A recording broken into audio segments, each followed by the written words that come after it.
For 3 years, America's landlords lived like kings.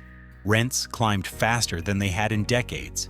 Tenants competed for apartments like concert tickets, and property owners raised prices with the confidence of people who believed the party would never end. From Miami penthouses to Seattle high-rises, the message was clear: pay what we ask or sleep in your car. In 2025, the kingdom is crumbling. Cities that were landlord paradises are drowning in vacant units. Rents aren't just stabilizing, they're plummeting. Double-digit drops, desperate incentives, free months of rent like samples at Costco. Developers who built luxury towers assuming infinite demand are watching those towers sit half empty. The math finally stopped working and tenants hit their limit. As a result, we're counting down the 10 US cities where rent is crashing hardest and landlords are learning that gravity applies to real estate too. Subscribe, like, and let's see who's bleeding the most. Atlanta takes 10th place as the southern city that mistook migration for permanence and built accordingly, which is to say, recklessly. Between 2021 and 2024, over 50,000 new apartment units flooded the market, a number so absurd it would make a Houston developer blush. Rents are down 9% year over year, vacancies are climbing like Georgia humidity in July, and developers are panicking with clearance sale desperation. High-rises that once filled overnight now sit half empty. Landlords are offering 3 months free rent, waived deposits, free parking, and probably a Chick-fil-A gift card, if you ask nicely. Midtown used to be the crown jewel: sleek towers, walkable streets, urban energy. Now those towers are competing so hard they're practically begging. Sandy Springs, Buckhead, even the suburbs aren't immune. Vacancy signs have become part of the landscape, as common as traffic and Waffle Houses. Wage growth flatlined while rent kept climbing, and eventually something had to give. Turns out, it was demand. Millennials and Gen Z renters are doubling up, moving back home, or leaving entirely because even discounted Atlanta rent requires math that doesn't work on service wages. Developers built luxury because luxury had better margins, except nobody asked if the market actually wanted luxury. Atlanta assumed it was different, that growth was sustainable. The cranes that symbolized progress now look like monuments to overconfidence. Las Vegas stumbles into 9th place as the city where landlords bet big on endless tourism and lost spectacularly. California refugees poured in chasing lower costs and no state income tax. Investors snatched up homes faster than slot machines take quarters. Everyone assumed the good times would roll forever because it's Vegas. The house always wins. Except when it doesn't. Rents are down nearly 10% since 2023, vacancies have doubled, and entire complexes in Henderson and Summerlin stand half empty like casino floors at 6 a.m. Sad, quiet, vaguely depressing. Tourism still hasn't fully recovered. Convention attendance is down, casino hiring has slowed, and tips aren't what they used to be. Service workers who keep Vegas running can't afford the rents landlords are asking, and high rollers aren't interested in living here permanently. Thousands of Airbnbs that once catered to bachelor parties are flooding the long-term rental market as owners scramble to recover profits. Homes that rented for $2,400 are now languishing at $1,900 with no takers. Landlords who bought during the pandemic boom are slashing rates just to keep the lights on.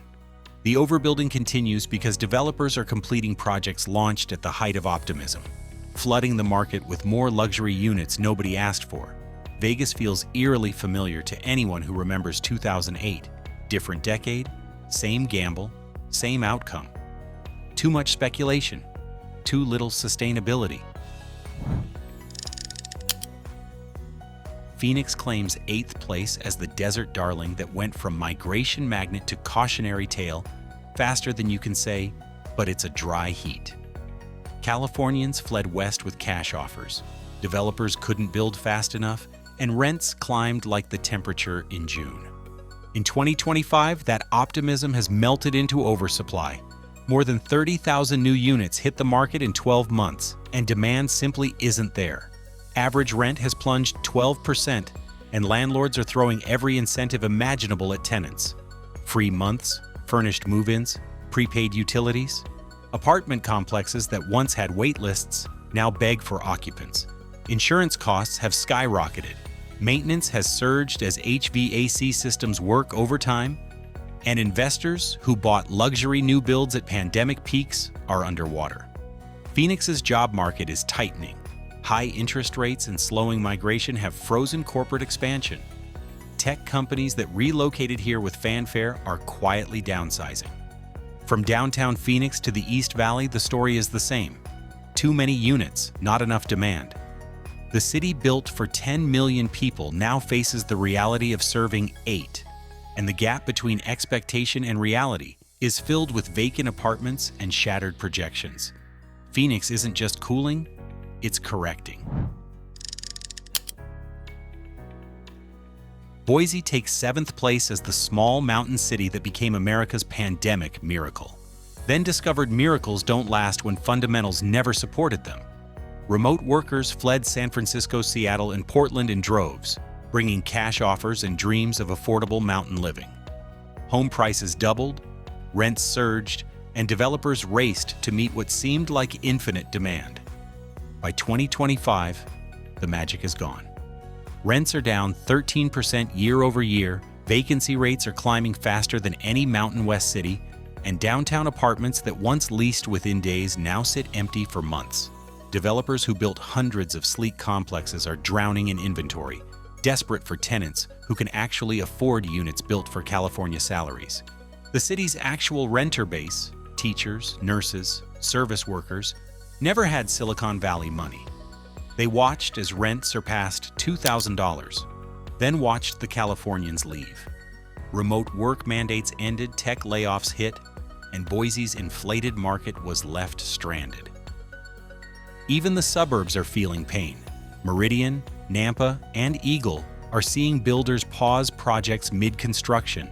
Landlords are slashing rents by $300, $400, even $500, offering free months and upgrades, but units still linger. Boise's story is poetic and painful. The city that symbolized escape from big city chaos is now the example of what happens when the escape ends and reality returns. Miami slides into 6th place as the city where excess finally met its limit. Fueled by the pandemic exodus, crypto wealth, and global investors, Miami became a playground for billionaires and remote workers. Between 2020 and 2022, rents exploded by over 60%, pushing locals out and turning every downtown high-rise into a symbol of excess. In 2025, the glitter has faded. Average rents have fallen 11%, with vacancies surging across Brickell, downtown, and Miami Beach. Luxury towers that boasted ocean views and infinity pools now advertise free parking, waived deposits, and even $2,000 gift cards just to fill units. Rising costs are crushing landlords from every direction. Insurance premiums have tripled following hurricane seasons. HOA fees have skyrocketed as buildings scramble to meet new safety laws. Property taxes keep climbing while rental income falls, creating a financial vice, squeezing profits into losses. Luxury condos on Billionaires Row are being repriced down by hundreds of thousands, and they're still not selling. Airbnb owners who thrived on vacation demand are abandoning the market. Even foreign investors are backing out, scared by escalating storm risks and endless special assessments. Younger professionals who once paid any price for a Miami studio are fleeing to Charlotte, Nashville, and Philadelphia. Miami's decline isn't dramatic, it's deliberate, a slow contraction of a city learning its limits. Dallas takes 5th place as the Texas powerhouse that looked invincible until it discovered even corporate relocations can't save you from oversupply. For years, Dallas was the economic capital. Fortune 500 companies relocating, young professionals flooding uptown suburban sprawl that seemed limitless. In 2025, that confidence has cracked. Rents in uptown Plano and Frisco have dropped 10%, and Class A vacancies are the highest in a decade. Developers overshot demand spectacularly, adding tens of thousands of units between 2021 and 2024, just as renters began tightening their wallets. Inflation crushed disposable income, interest rates stayed sky high, and potential renters are either moving home or sharing space. Landlords are scrambling with incentives, free utilities, covered parking, rent credits. Investors who relied on cash flow are finding themselves in the red as insurance premiums and property taxes swallow profits. The city that symbolized endless prosperity is caught in a dangerous loop. Too much luxury, not enough affordability. Developers built for high-income tech workers and corporate executives, except those workers are facing hiring freezes and layoffs. Meanwhile, locals are priced out of neighborhoods they helped build, watching luxury towers sit half-empty while they're forced into longer commutes. Dallas may still gleam on the outside, but at ground level, the story is shifting. Austin claims fourth place as the Texas capital, whose legendary rise is matched only by its spectacular fall. Between 2020 and 2023, Austin became the crown jewel of America's tech migration, a magnet for remote workers, venture capital, and billion-dollar startups. The city branded itself as the new Silicon Valley, and for a while, it lived up to the hype. In 2025, that fever has broken hard. Average rent is down 14% year over year, the steepest decline in the entire Sun Belt. Thousands of glossy new apartments built during the boom now sit half-empty, their rooftop pools echoing with silence. Developers who once bragged about 12-month wait lists are now offering desperate deals, free rent for 3 months, waived deposits, even concert tickets. The tech bubble burst loudly. Layoffs from Meta, Oracle, and Tesla gutted Austin's high-income renter base. The nickname Silicon Hills now feels like a cruel joke. Downtown towers like the Independent and 70 Rainey have vacancy rates at 10-year highs. In East Austin, landlords are slashing rents just to compete. For landlords who over-leveraged, buying luxury condos at record prices expecting endless growth, the profits are gone. Property taxes in Travis County are punishing, insurance costs have surged, and carrying costs on vacant units are destroying portfolios. Austin's story is clear. The city that rose fastest is falling just as hard. Seattle takes third place as the Pacific Northwest powerhouse, discovering that even tech money runs out eventually. For over a decade, Seattle's skyline told a story of unstoppable growth, cranes everywhere, rents soaring. Tech money fueling an endless housing climb. In 2025, the reckoning has arrived. Rents are down 10%, and towers that once symbolized prosperity now symbolize vacancy. Tech layoffs from Amazon, Microsoft, and startup collapses have gutted the city's high-income renter base. Downtown buildings that once had waitlists are offering cash bonuses and free rent. In Capitol Hill, South Lake Union, and Belltown, luxury apartments now advertise discounts that would have been unthinkable 2 years ago. Even the suburbs, Bellevue, Redmond, Kirkland, are feeling the pain. Renewals are plummeting, tenants are leaving, and developers who banked on perpetual demand are watching units stack up. The pandemic changed everything about how people live and work. Many who once chased Seattle's prestige are choosing smaller, more balanced lives in cheaper states. The migration out isn't massive, but it's relentless. Every family that leaves takes stability with it. For landlords, the power dynamic has flipped. Tenants are negotiating again, demanding flexible leases and lower prices. Seattle's skyline still gleams in the mist, but beneath that glow lies fragility. Cracks not caused by earthquakes, but by tremors of an economy learning that even tech-fueled dreams have limits. San Francisco takes second place as the city whose fall from grace is almost Shakespearean. Once the crown jewel of American innovation, San Francisco's rental market has unraveled into something unrecognizable. Rents are down 15% year over year. Vacancy rates downtown have shattered every record, and luxury towers that once demanded $4,000 now sit empty at $3,000 with incentives.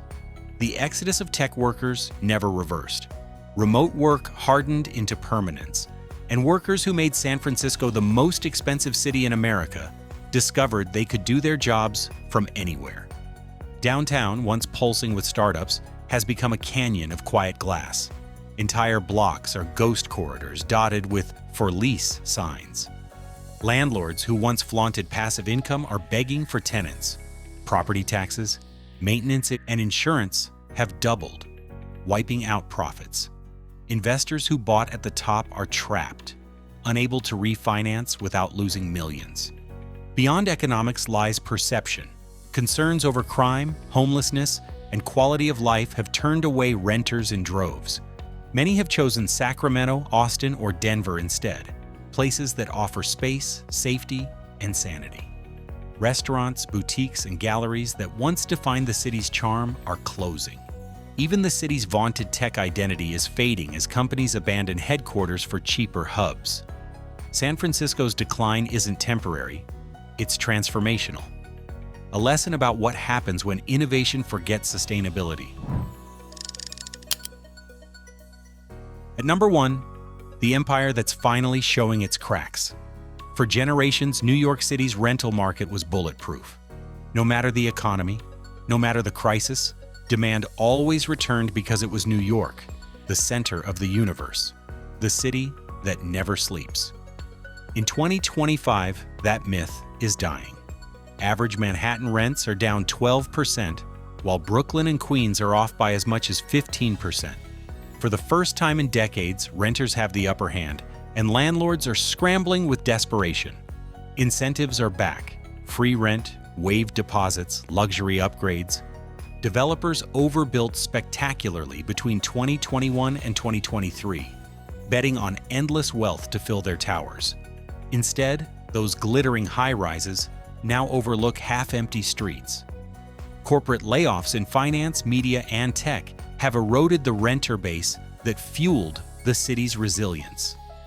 International buyers have pulled back amid rising global instability and tax hikes. Even the ultra-wealthy are cutting back. Luxury rentals on Billionaires Row are being repriced down by hundreds of thousands. Mid-market buildings face brutal refinancing rates that destroy cash flow.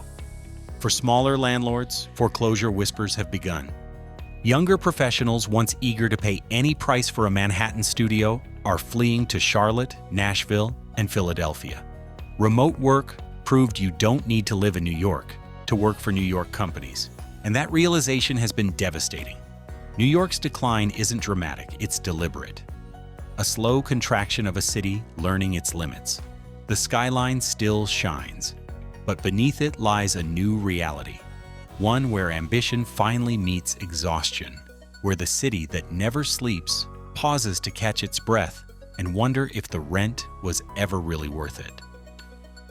For the first time in over a decade, tenants are back in control across the U.S. The era of bidding wars and ruthless rent hikes is ending, replaced by empty units, falling prices, and desperate landlords.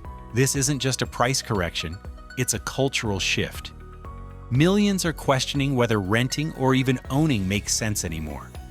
Developers built luxury when renters wanted livable. Investors chased returns when families needed stability. Now the reckoning has arrived. Some cities will recover, others will shrink. But everywhere, the lesson is the same. Housing markets don't defy gravity forever. Is your city showing signs of a rental apocalypse? Let us know in the comments and please subscribe. See you next time.